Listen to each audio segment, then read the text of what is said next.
Hola, bienvenidos a este video. Es una continuación similar a otro ejercicio que ya habíamos hecho, que es cómo calcular la distancia de un punto dado a un plano. En el video anterior, en el otro video también similar a este, nos dan la ecuación cartesiana del plano. En este caso no nos dan la ecuación cartesiana del plano, nos dan 3 puntos. El ejercicio dice así: calcular la distancia del punto P con coordenadas 3, 2, 1 al plano que pasa por los puntos A con coordenadas 1, 2, 0, punto B con coordenadas 0, 1, 0 y del punto C con coordenadas 1, 1, 0. Suponiendo que ese sea el plano definido por los 3 puntos A, B y C, tenemos que hallar qué distancia hay de acá, la distancia que hay de aquí hasta acá. Recordemos de que la distancia es algo perpendicular. ¿Cómo vamos a calcular esa distancia? Entonces lo primero que vamos a hacer es hallar el vector AB, ¿sí? ¿Cómo se halla el vector AB? Sería las coordenadas de B restándole las coordenadas de A. Siempre es la segunda componente menos las del primera componente. Entonces sería 0 menos 2 menos 1. 1 menos 2 menos 1. 0 menos 0, 0. Ya tenemos el vector AB. Vamos a hallar las coordenadas del vector AC. ¿Cómo se hallaría las coordenadas del vector AC? Serían los valores de C menos los valores de A. Entonces sería 1 menos 1, 0, 1 menos 2 menos 1, 0 menos 0, 0. Ahora, ¿cómo hallamos el vector normal?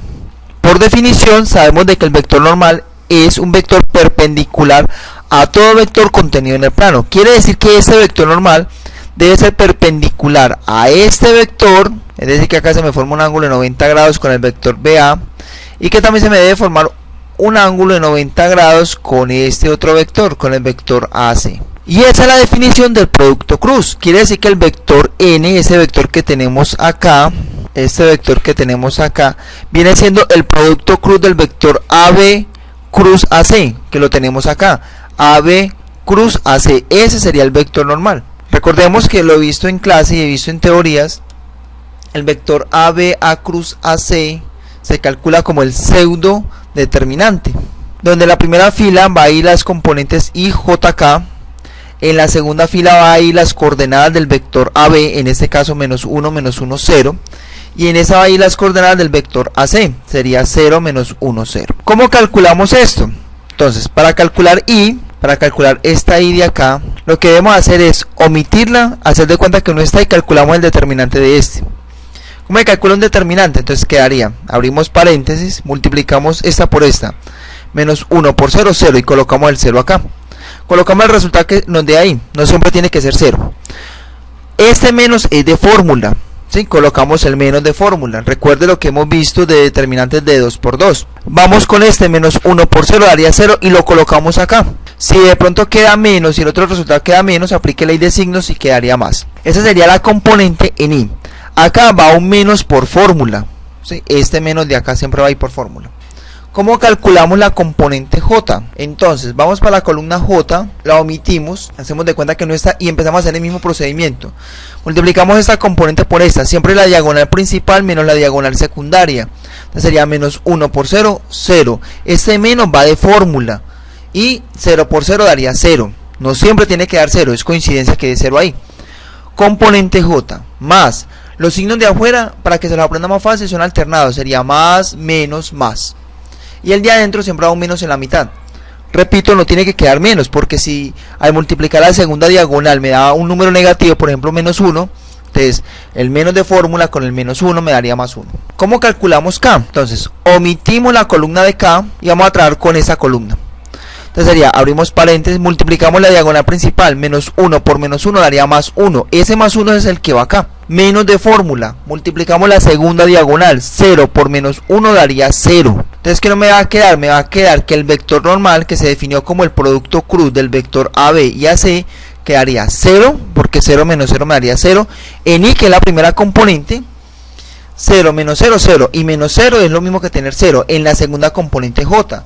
Y tenemos entonces 1 menos 0 daría 1. Entonces quiere decir que ya tenemos las coordenadas del vector normal. De aquí en adelante se hace exactamente igual que el video anterior. Lo que vamos a hacer es tomar un punto del plano. Yo voy a tomar A, es un punto cualesquiera, y vamos a formar el vector AP. Este vector que vemos acá con azulito. ¿Cómo se hallan las coordenadas del vector AP? Como lo hicimos ahorita. Siempre que queramos hallar coordenadas de un vector AP sería los valores de P menos los valores de A. Entonces empezaríamos 3 menos 1 daría 2, que es el 2 que vemos acá, teniendo en cuenta que ese es el vector AP. Restamos la segunda componente, 2 menos 2 me daría 0. Vean el 0 de acá. Ahora vamos a restar la tercera componente, 1 menos 0 daría 1. Entonces tenemos acá que el vector AP sería 2, 0, 1. ¿Qué es lo que vamos a hacer? Vamos a calcular la proyección ortogonal del vector AP sobre el vector normal, igual como se ha hecho en clase. Recuerda que la proyección ortogonal es formar un triángulo rectángulo, ¿cierto? Quiere decir que aquí va a haber un ángulo de 90 grados. Entonces formaríamos el triángulo rectángulo y este vector de acá es lo que se conoce como el vector proyección ortogonal de AP sobre el vector normal, formando el triángulo rectángulo. Entonces este vector se llama proyección ortogonal de AP sobre el vector normal. ¿Cómo se calcula la proyección ortogonal de un vector sobre otro? Debemos aprendernos esta fórmula, ¿sí? La proyección ortogonal de AP sobre el vector normal sería arriba el producto punto de AP punto N sobre N por N.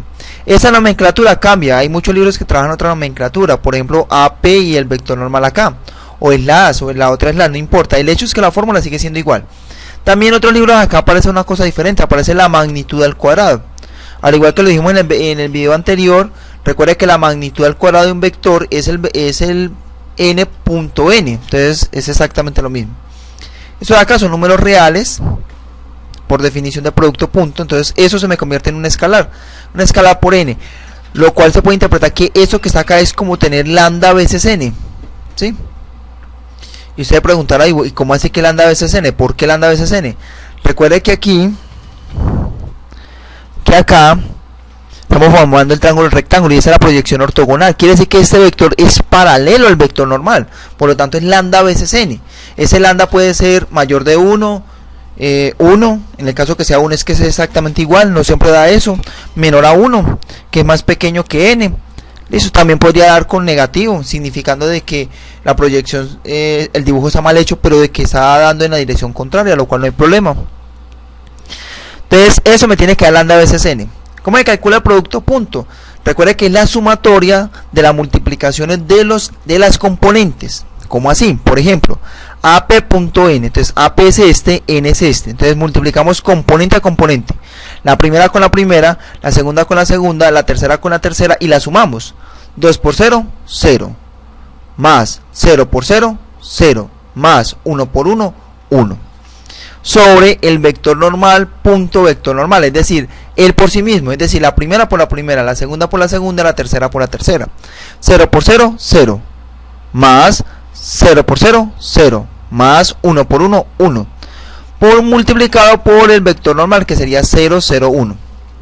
Notemos que aquí el escalar lambda me va a dar 1, porque 0 más 0, 0, más 1, 1, y abajo 0 más 0, 0, más 1, 1, y 1 dividido 1 me da 1.